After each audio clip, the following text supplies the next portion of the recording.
Hey everybody, today I've got a couple tips for how to return Kobalt power tool batteries if you have an issue with any of them.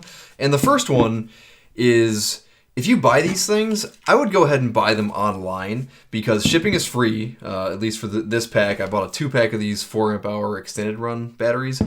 The price is $110, so they're not cheap, but shipping is free, came right to my house, didn't have to go to the store. But the real key is, you've got the receipt on your phone, in your email. So you're never going to lose it, because if you get a physical one, it's gone, and then when you got to find it, good luck. Okay? So the second tip is one I got from a friend who's had to go through this process before, and that is, before you go into the store, even if you have your receipt to make a return, go ahead and call the Kobalt support line, which is 1-888-3-KOBALT, and tell them you'd like to make an exchange. They'll ask you a few questions, but they will give you a return authorization or reference number. And when I went into to Lowe's today with my 2 batteries that I had bought, one of which had gone bad, and they were less than 6 months old, they did not hassle me at all when I told them I had that reference number.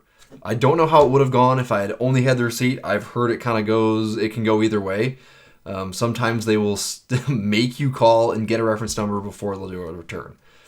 I don't know if that's true or not. It may depend on the particular location you're at, but when I had it, they did not hassle me at all. So, like I said, I bought a 2-pack.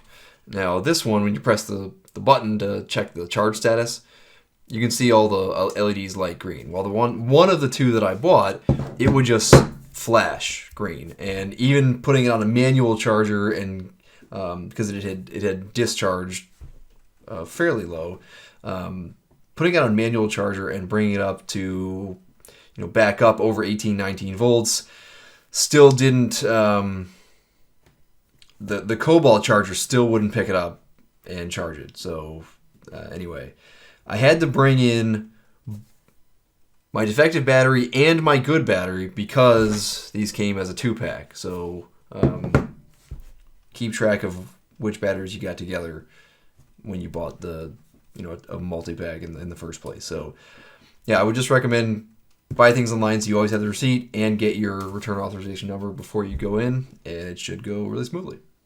Thanks for watching.